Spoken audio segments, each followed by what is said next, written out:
Hi everybody, welcome back to the Attract Capital webinars. I'm Janine. This is David Barnett, the CEO and founder. Hello everybody. We are here today to talk to you about 5 things that lenders are looking for. So Dave, in general, what are lenders looking for these days? Lenders are looking for a lot of things, but we're trying to boil it down and be concise for the viewing audience. But in general, they're looking for good people and good deals. If you have people that have strong backgrounds, that have put together solid deals, is probably the top thing that they're looking for.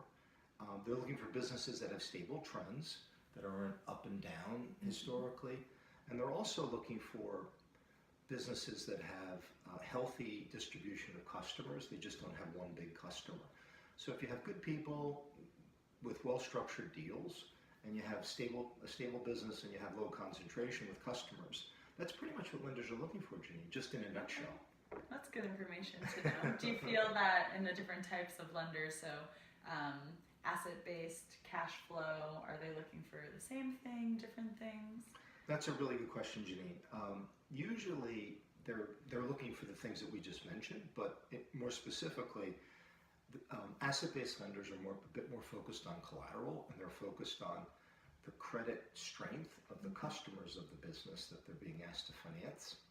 On the other hand, cash flow lenders are more focused on the EBITDA and the historical EBITDA, as well as the sustainable level of EBITDA that the company can produce. And so I think a lot of that has to do with the fact that cash flow lenders, they fund into the future growth of the company. So they have to be more concerned with the competitive landscape, with the industry, with the margin structure, with all those things that can give rise to having a better year or a worse year from a profit standpoint. Okay. Do you feel that now is a good time for people to be approaching lenders? You think it's in the market for them? Absolutely. I think now is a great time to be approaching lenders. The time is now, everybody. There's so much, the reason being, Janine, there's so much capital on the sidelines.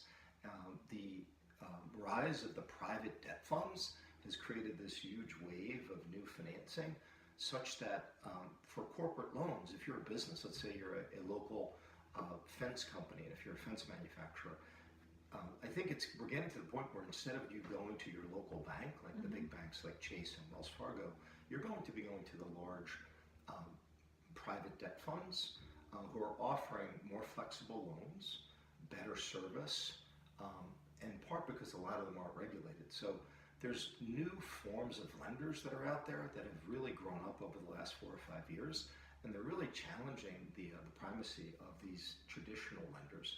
So given that there's all this competition out there, and then you have mezzanine lenders, and you have community banks, and we've discussed this on a prior webinar, it's really a great time to be looking for a new lender. Great. All right. Still, the time is now, everybody. So make sure you're getting out there. So putting that all together, those top 5 things that lenders are looking for, can you just roll them out so everyone can be aware? Sure. So I think if you're looking for a lender right now, I think the top thing is that you want to have a very strong background, and you want to have kind of a spotless record. You don't want to have any background issues. So you want to have high character. Lenders are looking for people of high character, and they're looking for people with good reputation. So that's number 1. You want to have that good background. Number 2 is make sure that your business has good, clean numbers, that your numbers are transparent, that your numbers are not cloudy or obscure or really don't make sense to a lender. Number 3, you want to have a strong trend to your business. You want to have a growth trend, and you want to make that growth story very accessible to the lender so that they understand how you're going to get from point A to point B. Number 4, you want to map out that growth story in a well-crafted confidential information memorandum.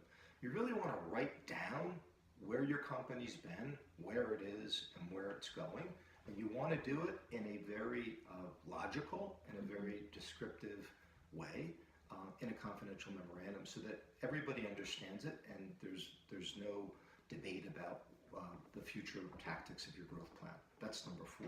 Number 5, you want to engage with your lender in a very professional and in a polished way. So you want to make sure that your information is at the right level, that you're descriptive memorandum is at the right level, that the messaging and that the way you're engaging with them is very professional, because that will rub off on you, and they'll see you as a professional company, and the more professional you are, the more the lender is likely going to want to work with you. So, number one, just to recap, high character people with good reputations. Number two, you want clean numbers with transparent reporting.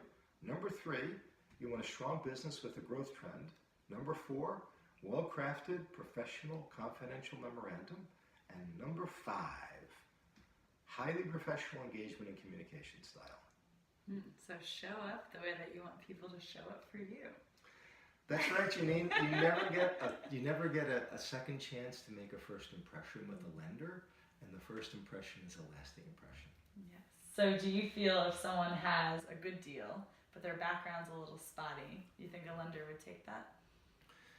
They may take it, but if their background is too spotty, if they have too many things on their background report, usually the lenders will just rule it out. So it's one of those things where if there's one or two things and you communicate it the right way and you get out in front of it, then the lender's likely to understand it and and sort of get comfortable with it. But it really comes down to business is all about the quality and the character of the people. If you get good people that are of high character, even if you put them in a bad industry, they're likely to make money.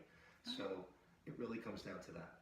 All right, so we have to get clear. You guys have to get clear. Dave can help you and your plan get clear. And now is the time. So thank you so much for tuning in with us. We'll be back. And until then, be well. Thank you, everybody.